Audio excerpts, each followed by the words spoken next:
Welcome,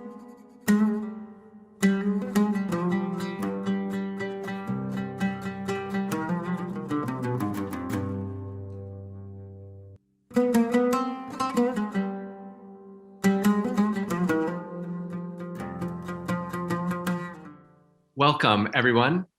My name is Matt Nelson, and I'm based in the National Center for Contemporary Islamic Studies at the University of Melbourne. I'm delighted that you're with us. Today, we'll be talking about a crucially important topic, namely understanding Sharia, Islamic law in a globalized world. This is, of course, the title of an exceptional new book by Rafiq Abdullah and Mohammed Khashabji. Now, Dr. Khashabji will be joining us in just a moment to discuss his work. When someone says Sharia, connotations rush in: rigid, patriarchal, divine, complex, and so on. But of course, Muslims around the world refer to the norms associated with Sharia every day. And they do so in many different ways. Today, we'll be talking about Sharia and trying to make it a bit more understandable. To host this event, we're honored to have two institutions with a very strong interest in understanding Sharia: the Institute for Ismaili Studies in London, and in Australia, the National Center for Contemporary Islamic Studies at the University of Melbourne. We also have a very highly regarded panel of experts to help us do this. And to start, Professor Abdullah Saeed from Melbourne is with us just to say a brief word of welcome and to introduce our speakers. Already known to many of us, Professor Saeed is the Sultan of Oman Professor of Arab and Islamic Studies, and now a Redmond Berry Distinguished Professor at the University of Melbourne. He's also a Fellow of the Australian Academy of Humanities and a member of the Order of Australia. Among his recent books are Contemporary Approaches to the Quran and Its Interpretation in Iran from 2019, as well as Islam and Human Rights from 2018. So, Professor Saeed, thank you very much for joining us. Thank you, Matt, and welcome everyone. This webinar is a collaborative project between the Institute of Ismaili Studies in London and the Asia Institute and the National Center for Contemporary Islamic Studies at the University of Melbourne. Let me say a few words about our partners. The Asia Institute focuses on teaching and research in Arabic, Japanese, Chinese, Indonesian, Islamic, and Asian studies. The National Center for Contemporary Islamic Studies at the University of Melbourne was established in 2006 with a focus on teaching and research in contemporary Islamic studies in Australia. The Institute of Ismaili Studies is based in London. The Institute's research, publications, and educational programs seek to promote scholarship in the fields of historical and contemporary Muslim cultures and societies. A core part of the Institute's mission has been to preserve and study the intellectual and literary heritage of Shia Islam and its Ismaili traditions in particular. The Institute adopts a civilizational approach to the study of Islam. It explores the plurality of our contemporary world and its complex relationships with the intellectual and cultural traditions related to Muslim societies. In all of its programs, the Institute strives for an atmosphere of openness, tolerance, and diversity. A question for us is, why is this topic of Sharia so much on our minds these days? I mean, those of us who are based in Western countries in particular, like Australia and the UK. For many in the West, the term Sharia can evoke extreme fear. It reminds them of barbaric practices and severe punishments. It represents a foreign and strange system of law that attempts to curtail the freedoms and rights we have in the West. But for many Muslims, Sharia may simply mean just a set of norms, guidelines, and rules for Muslims to function in their day-to-day life, perfectly compatible with the modern context. Between these two views, there are, of course, many other views of Sharia. But rightly or wrongly, in the West, debates about Sharia are very much associated with a whole lot of problems that are real or imagined. It is about the place of Muslims as participant citizens in Western countries.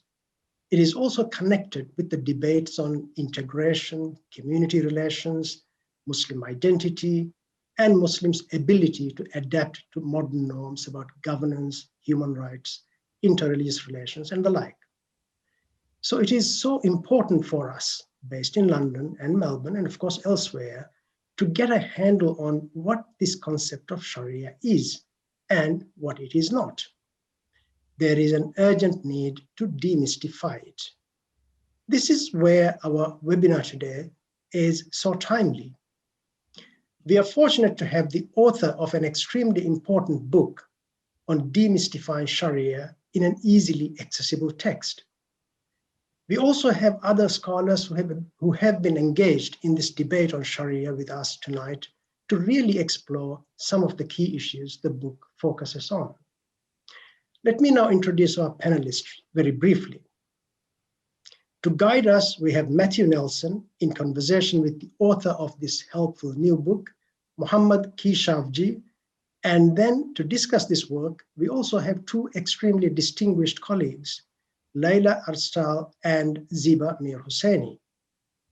Matthew Nelson is an associate professor in the Asia Institute at the University of Melbourne, focusing on politics, law, and Islam in South Asia. Before arriving in Melbourne, he was a professor of politics at SOAS London. He has also held visiting appointments at Yale and Princeton and so on. Mohammad Keshavji, the author of today's featured book, is a South African-born lawyer called to the bar at Gray's Inn in London before practicing law in Kenya, Canada, and the UK. He also completed his PhD at SOAS with a focus on Islamic law. Also focusing on law in multiple contexts, Layla Arstal is a solicitor who practiced for many years with an international law firm in London. She spent the 1990s in Singapore, then returned to the Channel Islands, where she now works with a law firm on tax, trusts, and private wealth structures. Ziba Mir Hosseini is, of course, a well-known legal anthropologist specializing in Islamic law, gender, and Islamic feminism. She's a professorial research associate at SOAS, focusing on Islamic family law in Iran and Morocco. She's also a founding member of the Musawa Global Movement for Equality and Justice in the Muslim family. Thank you all very much for joining us. Thank you, Abdullah, for welcoming us. I think to start, what we should do is just take a few moments to hear from Dr. Mohammad Keshavji. Mohammad, if I may.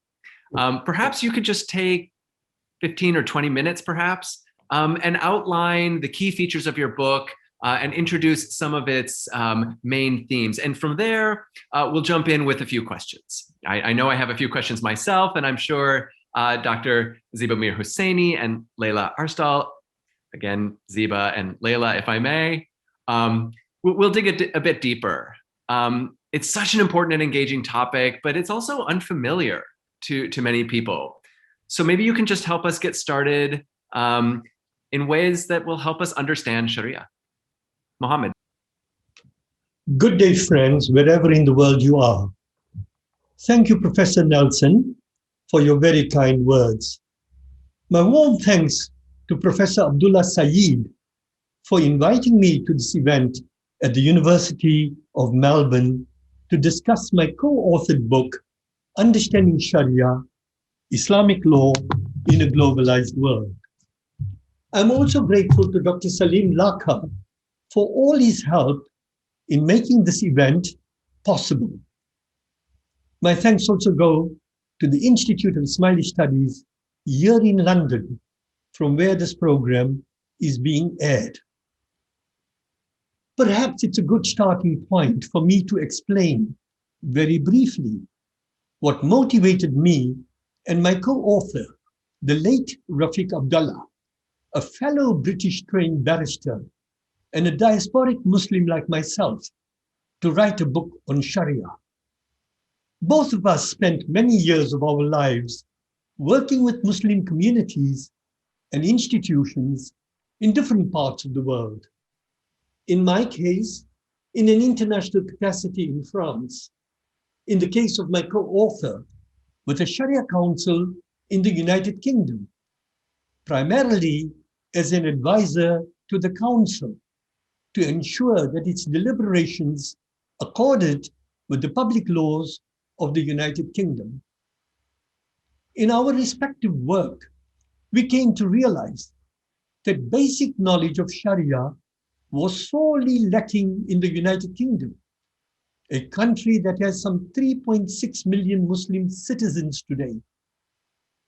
Primarily from the point of view of private international law, there have been cases each day in the courts of the United Kingdom affecting countless Muslims who come from some 58 different Muslim countries with different legal systems where Sharia features in one way or another.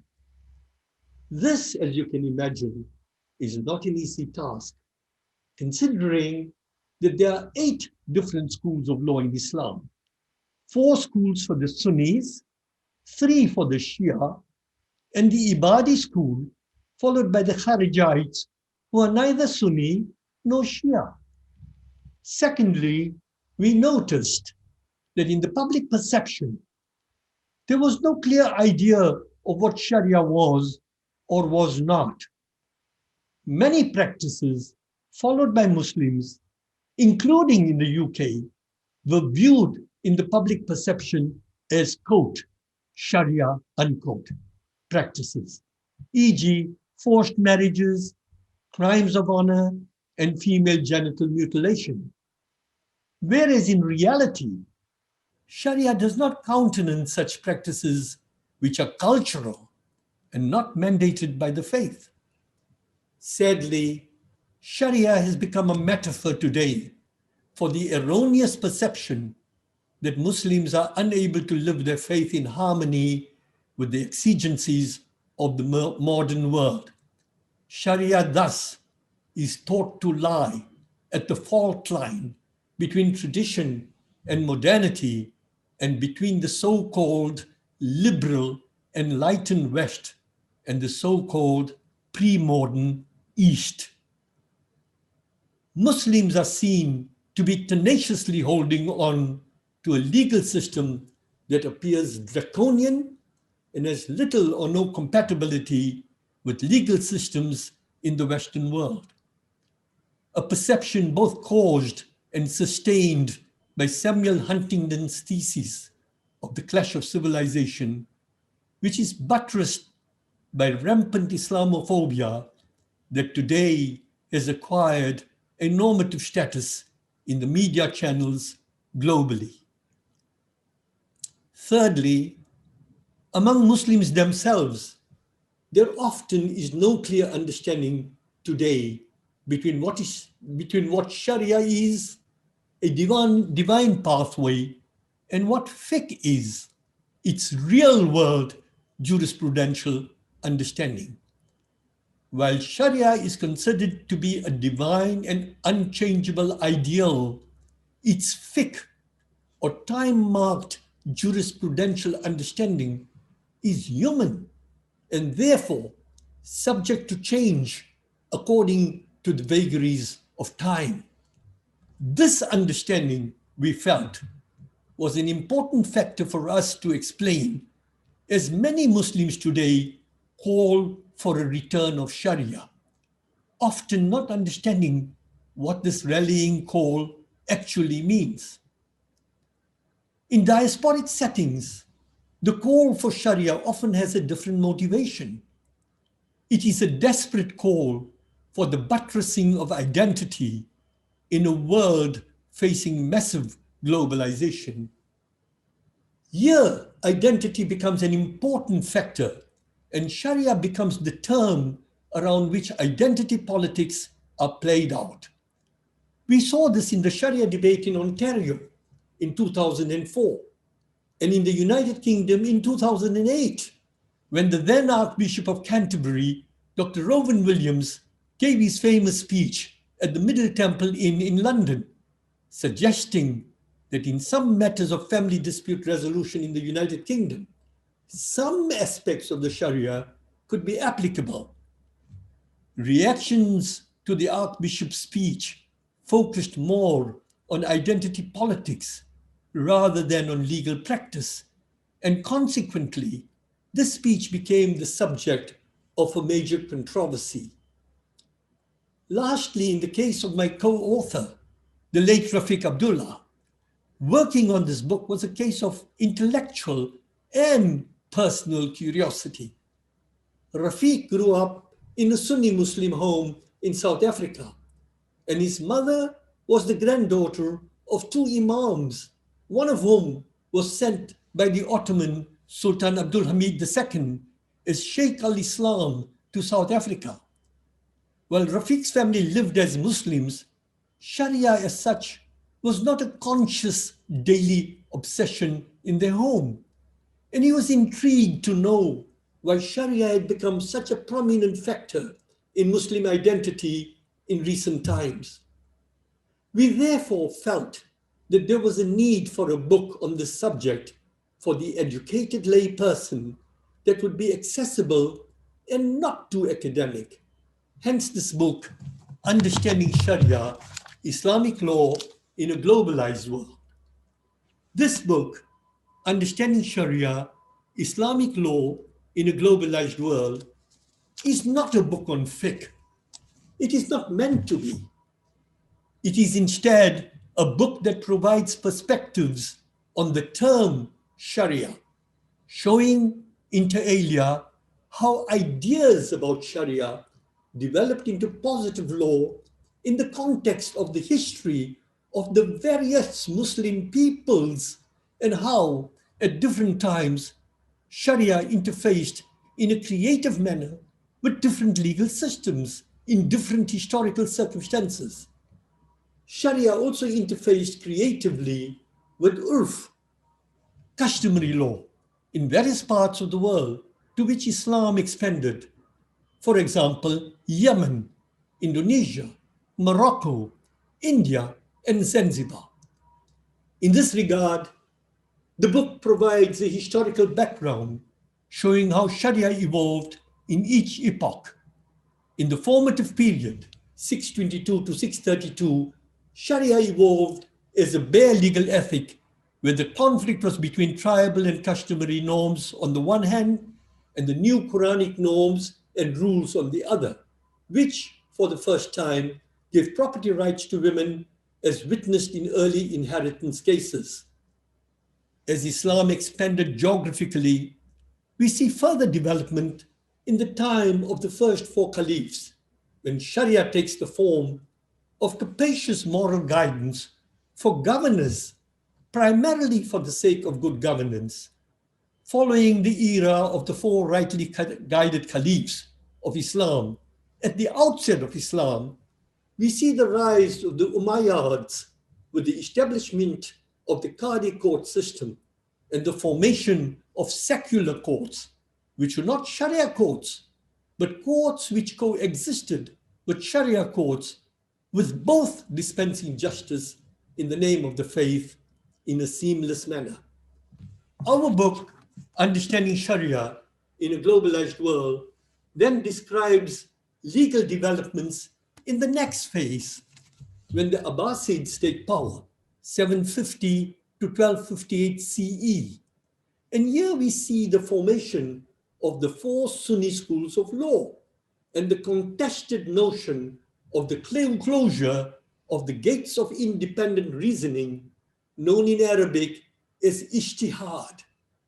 Quite exceptionally for the Western Hemisphere, this work for the first time also provides a background on the sheer understanding of Sharia and the evolution under the guidance of the hereditary spiritual authorities or imams from the progeny of the house of the Prophet, who are known in Arabic as the Ahl al-Bayt. Other chapters in the book deal with specific topics, such as the multiple manifestations of Sharia and its controversial expressions in much publicized media cases, such as the Amina Lawal case on adultery in Nigeria, the Abdul Rahman case in Afghanistan on apostasy, and the Mukhtaran May case in Pakistan based on informal justice. These cases are analyzed to show the tension that exists in a modern Muslim nation state and states with large Muslim populations between what is stated in the constitution, what is practiced in the field, and how matters eventually become resolved. This often happens with the country being called to account on the basis of its commitment to human rights treaties. What at times is not known is that in the case of Amina Lawal in Nigeria, for example, it was a Sharia court that convicted her, but it was also a Sharia appellate court that acquitted her on the basis that Sharia evidentiary rules had not been satisfied. In the case of Mukhtaran May in Pakistan, it was an imam of the mosque who, sensing injustice in the tribal council or Jirga, alerted the BBC to the case.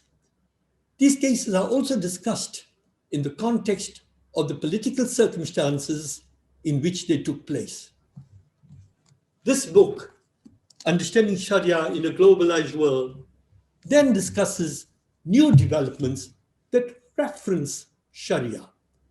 These are Islamic finance and alternative dispute resolution.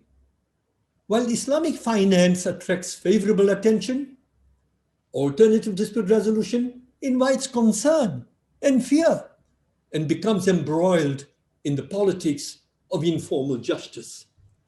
In the field of private international law, the book highlights the successful collaboration with regard to the 1980 Hague Convention on International Interspousal Child Abduction. It was as a result of mutual respect and dialogue that some 500 million Muslims who formally shunned the convention came within its ambit in a little over a decade.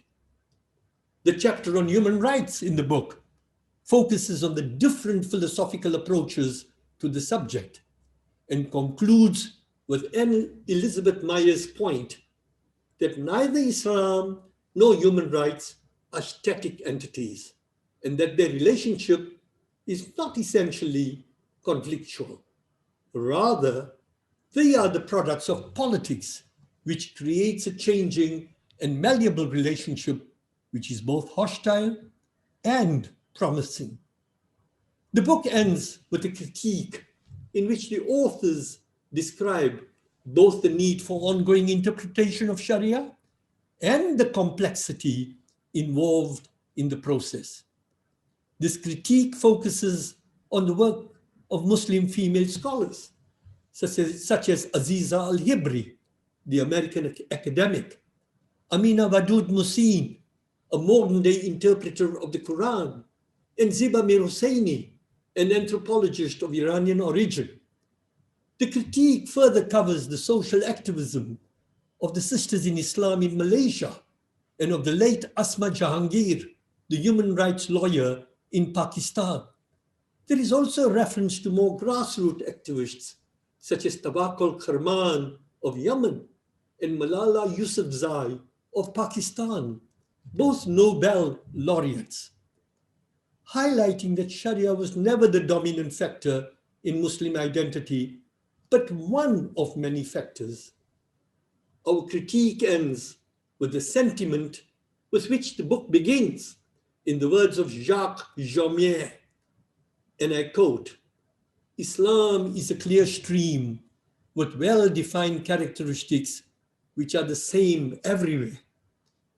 But the ground over which the stream flows can be varied. Moreover, in each case, the water will take on the color of the shores, the sand, or the earth which forms its bed." Thank you very much.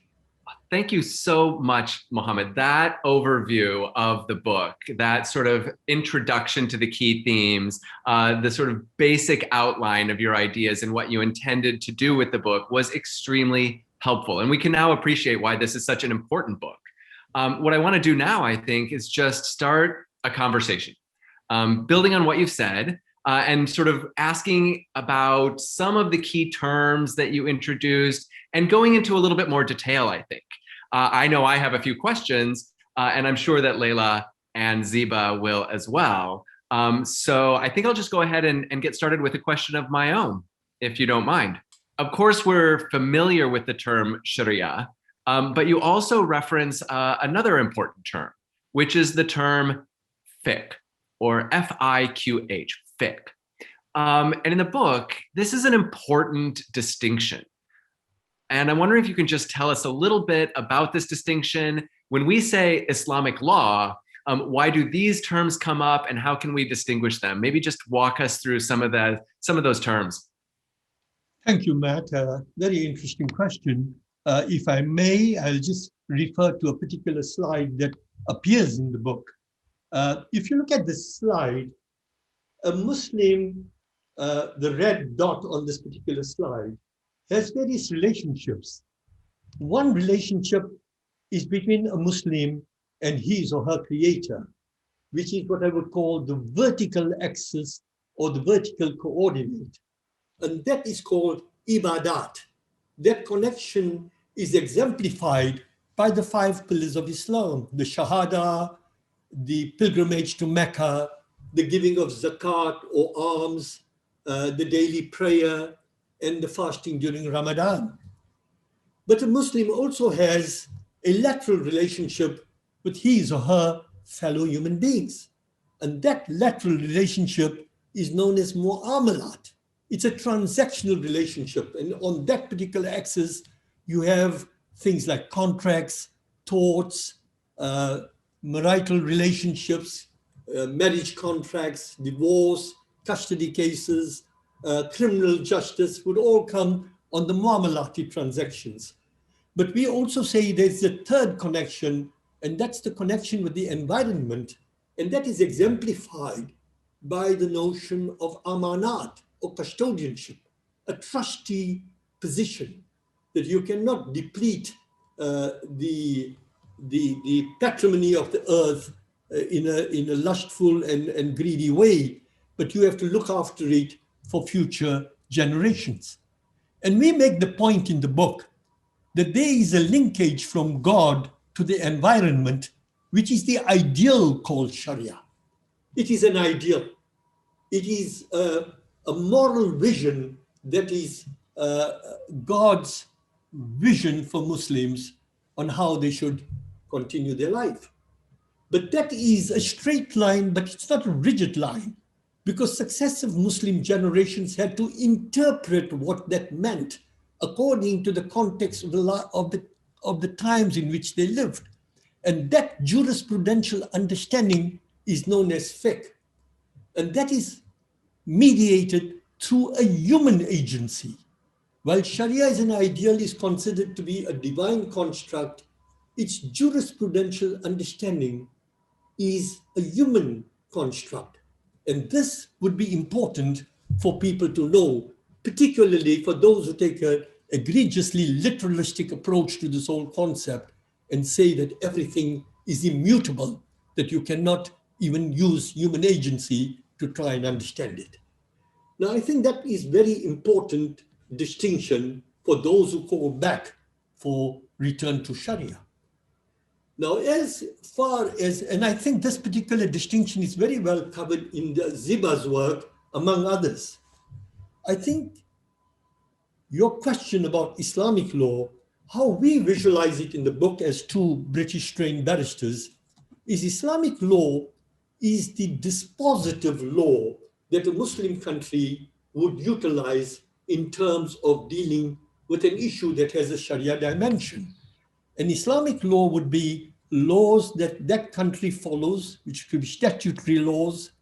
It could be also laws that they acquired from the colonial overlay. It would be laws based in Sharia. it would be laws following the fiqh, and it would also include Sharia customary laws. So Islamic law is what lawyers would normally refer to in the way a particular matter would be disposed of in the courts of countries in the Muslim world. Now, these are our approaches to categorization, and there could be a number of categorizations in the number of books that have been written on Sharia. Fantastic. That is very helpful, that description of these two key terms. On the one hand, your reference to the notion of Sharia as this sort of ideal moral vision. And at the same time, on turning to fiqh, this notion that humans will constantly exert themselves to understand that ideal moral vision and then apply that interpretation through their activities in all the different domains that you just mentioned, whether it's statutory law, whether it's other examinations of customary law, and so on. When people mention the word Sharia, however, this particular word, Sharia, as I mentioned at the outset, it comes with all of these connotations. Some connotations are very positive, as you indicated as well, references to Sharia finance and so on. But we find that many people think that the connotation of this term has a negative flavor, sort of a flavor that leads them to feel anxious and apprehensive about this term. Why is it, in your opinion, that this sense of apprehension about that term has come about? You know, Matt, that's a very interesting question. I've often pondered it. And one thing from my own experience, and both Rafiq Abdullah, with whom I worked on this book, you know, as far as Sharia finance is concerned, where do the discourses really take place? They take place in conference halls of five-star hotels. Where do you find a lot of imams coming along in pinstripe suits, investment bankers, financial analysts, financial journalists, and they have a discourse in beautiful five-star context in Kuala Lumpur or Bahrain or Dubai or New York or Hong Kong or Paris.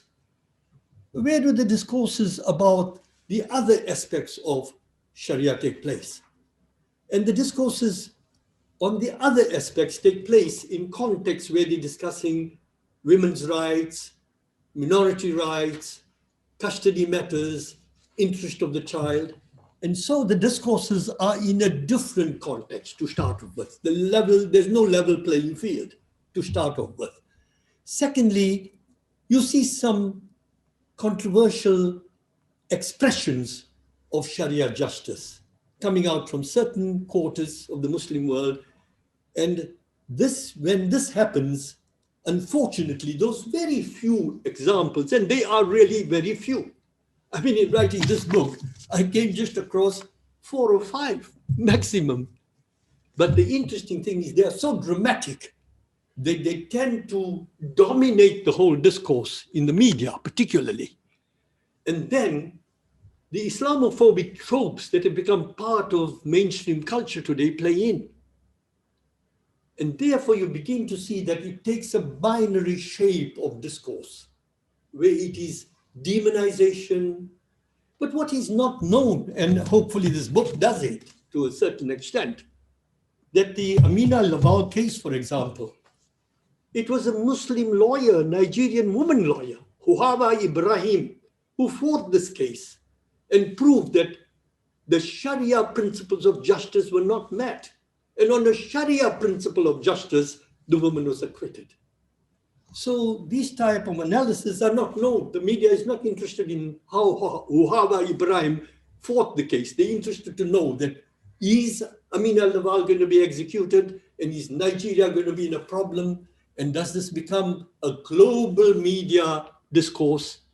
Now, while one can understand the concerns, and this book is not written in an apologetic manner. We've dealt with issues of female genital mutilation. We've dealt with these issues of forced marriages.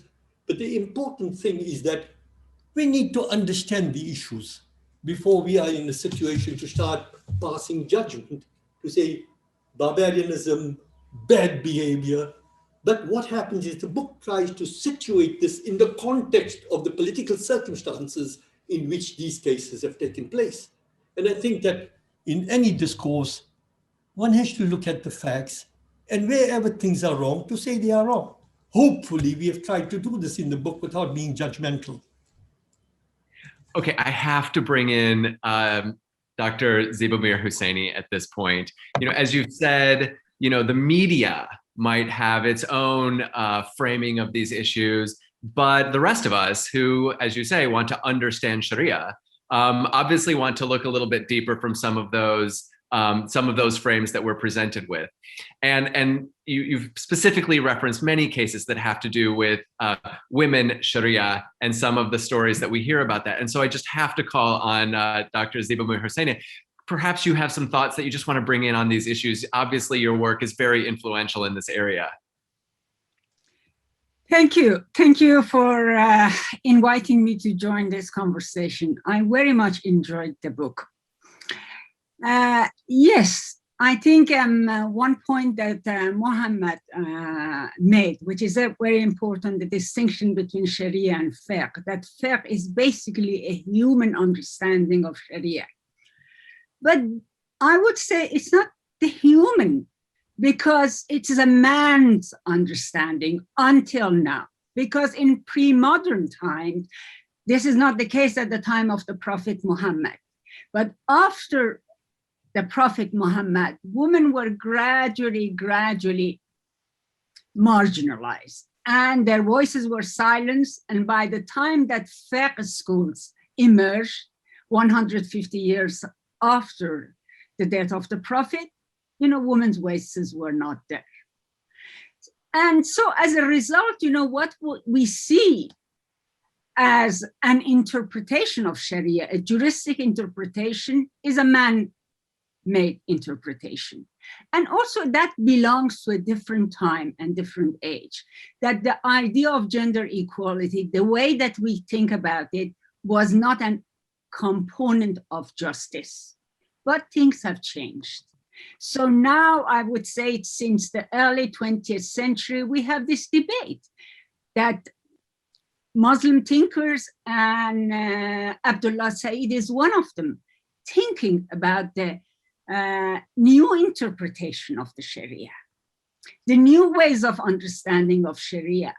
But I want to say that it was not until the end of 20th century that, after seeing the rise of feminist voices and scholarship, that we actually entered this debate in a very serious way. And Dr. Khashoggi really touches on this point in his book, but I would really like you to reflect on it, and to reflect on the idea of the role that Muslim women are now playing through their demands, through their activism and scholarship, in making it possible to have women's voices included in understanding of the Sharia, in jurisprudence, and also the idea of gender equality. How do you see it? Ziba, thank you so much. And coming from you, I love that question. Ziba, our book references the work of people like Siti Mustamulya in Indonesia. She's doing some very interesting work. Isatu Ture in Gambia. It talks about social activists like Asma Jahangir, the late Asma Jahangir of Pakistan, who you may have met. I've never met her. And also people like Tawakkul Karmani in Yemen, Malala Yousafzai. But let's come to the point you've made, and I'm very happy you've made it, that today, if any serious work had to be done on the Sharia, I do not think anybody can ignore the type of fascinating work that you've done among other Muslim women.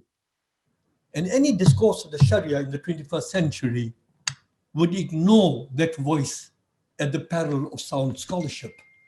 Now, your work in this field has been very influential. I think in the case of alternative dispute resolution, my mind goes to the work of a woman called Sonia Shah Kazmi, who died literally 6 weeks ago. And I'm amazed at the type of work Sharia or work she did on alternative Muslim justice, which is very understated, under-recognized even by Muslim scholarship in Britain today. Not only did Sonia do work on a Sharia council in Britain, but she also challenged the conceptual processual framework of a very leading anthropologist called P.H. Gulliver. See, in cross-cultural work, Sonia's work is not only interest to Muslims, it's an interest to the whole field. Then I think of constitutional work, work like Ashifa Qureshi in the United States, who's doing serious theoretical work on constitutions. Now, given the context of the time today, where we are not dealing on this from purely a Muslim point of view, if we had to now talk about alternative justice, we can't talk as Muslims as footnotes. We have to participate in the whole discourse of alternative justice and looking at it from the vantage point of how we as Muslims will look at it, rather than saying, yes, that's all very good. We also are good. We do good things. I think we got to be right in the trenches and start discussing these issues, not only for ourselves, but for the understanding of this discipline itself. And given the present century, I cannot see the Muslim female voice being ignored. I think not only is it necessary, it is inevitable and it is welcome. And I would like to cheer you up to say that in the next book that myself and Hadi Inayat are writing together, exactly the type of work you've done is the subject of the discourse that we need today. We cannot go back to the point by saying, oh no, women are okay, we respect women. That's an apologetic discourse. I think the discourse now has to take on that voice for what it has to say, not only in terms of what the past was, but what the present has to be. And I would welcome very much that voice. I'm sure you're aware of the fact that both Rafiq Abdullah, before he died, when the book was launched, Rafiq's first question to people, when that question came up, he said, what would my mother say? He said, my mother was a doctor who established my life. She taught me to read. She took me to the theater. She taught me how to enjoy music. Her two grandparents were imams. And if I told my mother that women have no voice, he said, where would I be? So thank you, Ziba. It's a voice we need to now embrace. This conversation that we've just witnessed before us is a dynamic, multidimensional conversation with many different voices, and yet still there are some people who tend to see the space of Islamic law as a space that is frozen, that is inert. But coming back to the specific parameters of Sharia, we also know that within those parameters, there are inbuilt mechanisms, specific mechanisms, whereby the terms of Sharia constantly respond to changing circumstances. And what I'm getting at is specifically the notion of the fatwa, right? A practice that is embedded within the tradition of Sharia that allows for a relationship between those terms and specific circumstances, the specific circumstances of an individual with a question, the specific circumstances of people who want to integrate their circumstances with this broader tradition. Can you tell us just a little bit about, again, this very important term, fatwa, and how it works? And then I'm gonna bring in Layla, I think, who will have something to tell us a little bit about how the action of Sharia works in the world today. But first, a little bit about the fatwa. Yeah, thanks, Matt. The fatwa is an interesting concept. Basically, the fatwa is a legal opinion.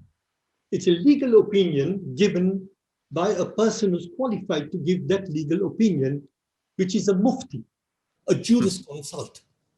And it's a legal opinion, that's all. It is not binding.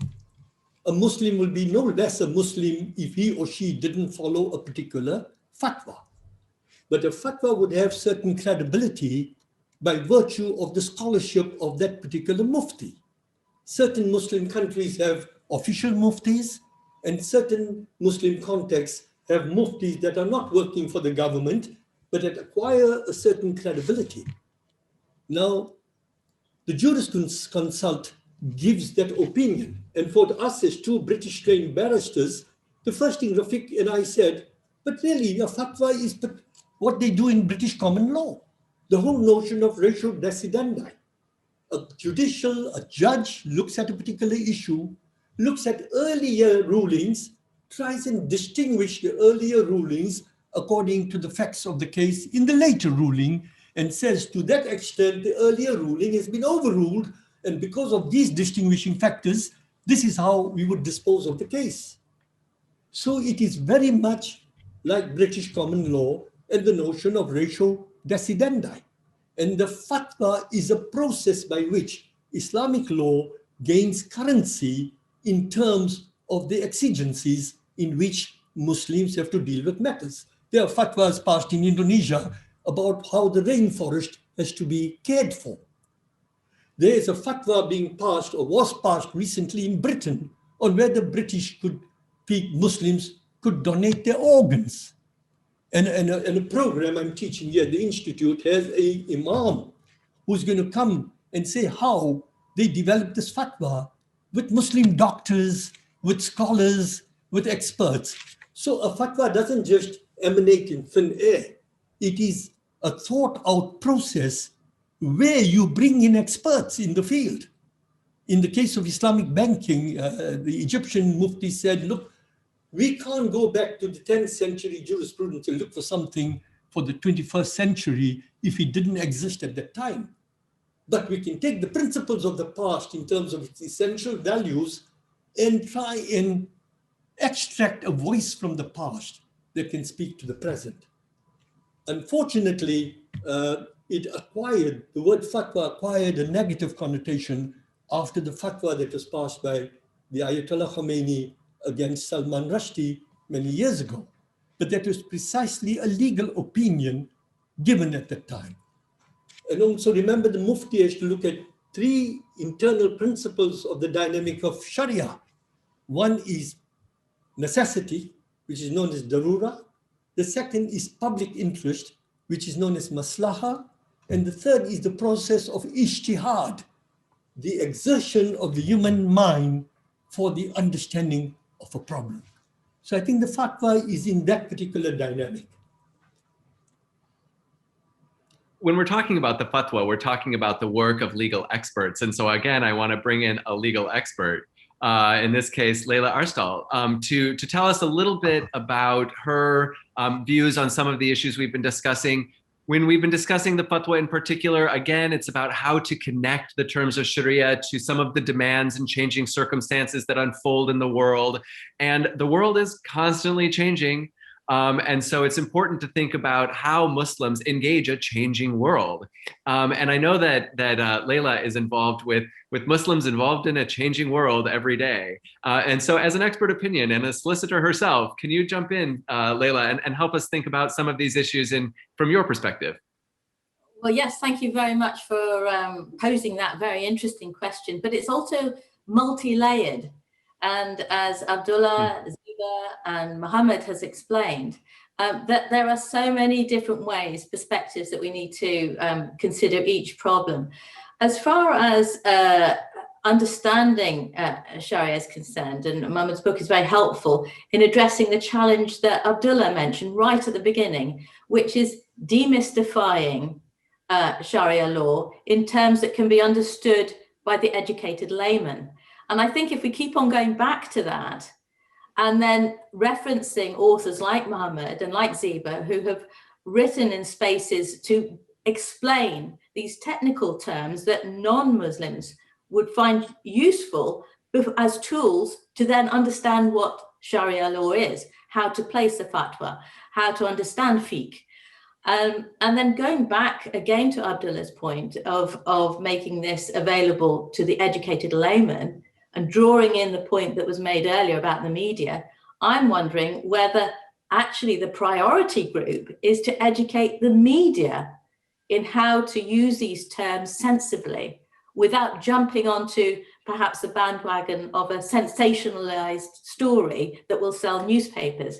Now, that's an aspiration, but I'm not sure whether it's one that can be addressed in the immediate future, but certainly conversations like this, books like Muhammad's, bringing in multiplicity of voices and disciplines, not just from the jurisprudence side of things, but people who are practicing in normal transactional worlds can bring to bear.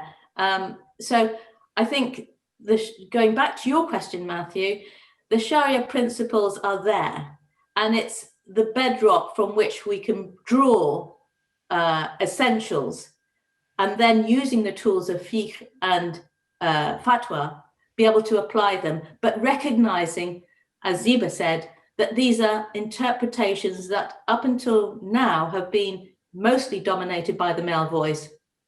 Going forward, let's hope that there will be a pluralistic approach to these man-made tools. I hope that addresses some of the question that you asked.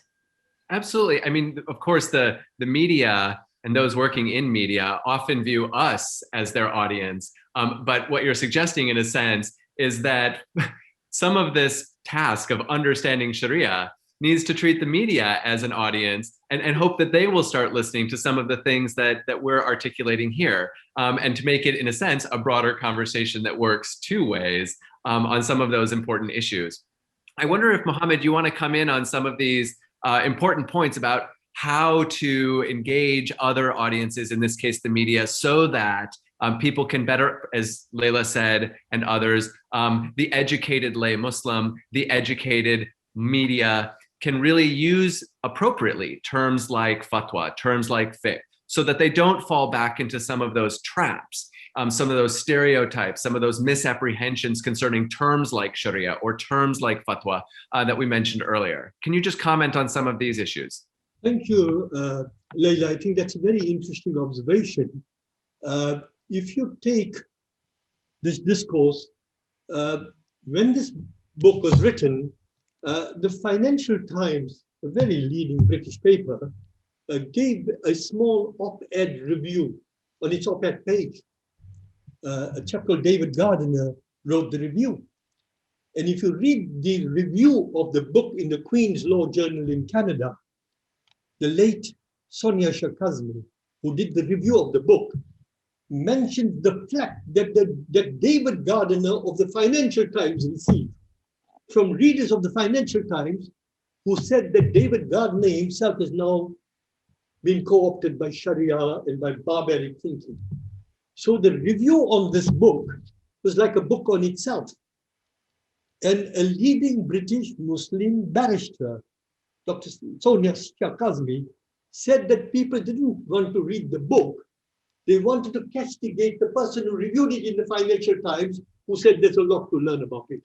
So I think that gives you an indication of the type of Islamophobic trope in which this discourse fits today. And I think that it's a function of education. I think this type of a discourse we're having today with an outstanding Australian university, the University of Melbourne, and a standalone institute like the Ismaili Institute of Ismaili Studies gives us an opportunity for an educational discourse which is not based on mutual demonization or an apologetic discourse. Our discourse, hopefully today, is not to demonize as much as to use the principles of alternative dispute resolution, of recognition and enablement, a mutual respect to understand what are the issues that really go to the human condition. So I do agree with that point you say, Leila. There's a lot of work to be done, but this is where institutions like ours can contribute, but not only in the academic point. Matthew, I don't think this can be academics speaking to academics. I think we need to have it as a much more inclusive discourse. And I think Abdullah would also appreciate that point because he deals with communities. Abdullah not only is at the University of Melbourne, but Abdullah is situated in a living community that has to deal with daily issues of this nature. And I think it's an important thing for education for all of us, for Muslims and for non-Muslims. Okay, great. That comment reminds me especially of the subtitle of your book, which of course is Islamic Law in a Globalizing World. And so we see, of course, Muslims referring to Sharia, referring to Islamic law in a way that, on the one hand, brings the community together, and yet at the same time draws them into a debate. But with reference to the Muslim community, we also see that this term, Sharia, has a particular significance. The community says we are bound together by Sharia. It's this word really identifies the community. And in fact, Muslims will turn to it as an identity marker. Who are we? We are a community that associates with the Sharia. And so this identity marker is something that we see happening within the Muslim community. We've spent most of our conversation talking about the ways others view the term Sharia.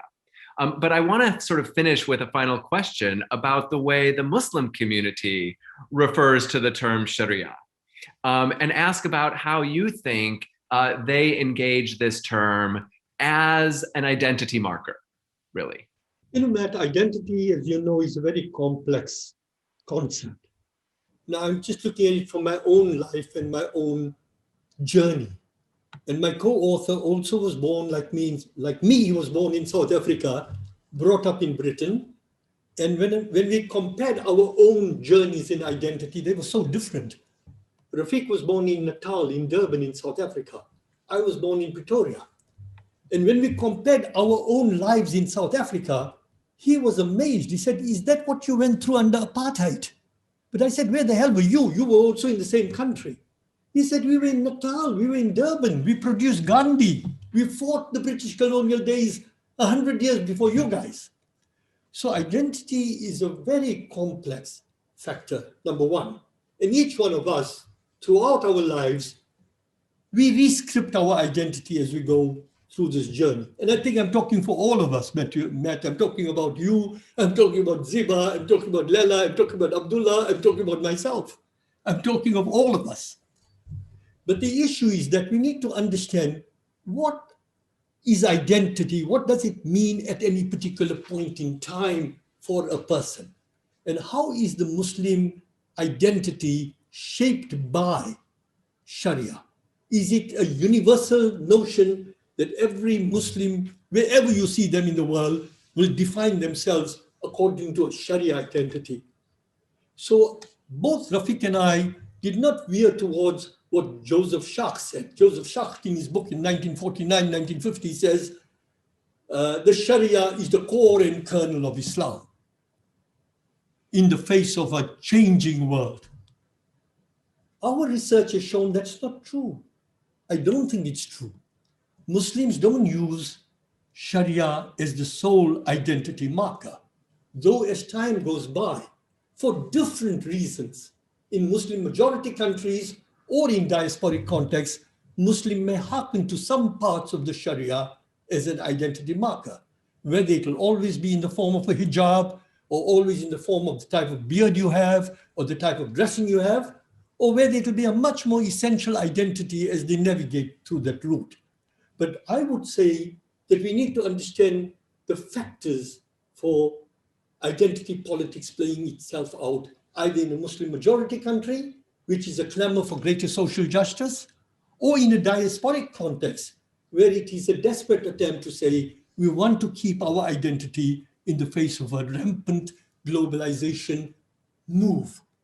And I think that we would tend to say in this book that, yes, identity is to a large extent a factor, but it's not the factor. We are more towards what the late Harvard scholar Shahab Ahmed spoke when he said, what is Islam? That from the Bengal to the Balkans, Muslims drew on a wide panoply of influences, literary, music, artistic, a range of influences where a Muslim is able to draw from the multiplicity of voices that speaks to what it means to be a Muslim, rather than a very rigid juristic or jurisprudentially oriented approach. And I think that more and more as we come into the 21st century, that's what the discourse is going to be about. I mean, the very stark identity, ghettoized approach may not even work today. We have biracial marriages, a whole panoply of issues are taking place in the present global world, where we will have to think in a much broader context. Terrific. This has been such a fascinating, multidimensional conversation, drawing on so many different layers of this topic, understanding Sharia.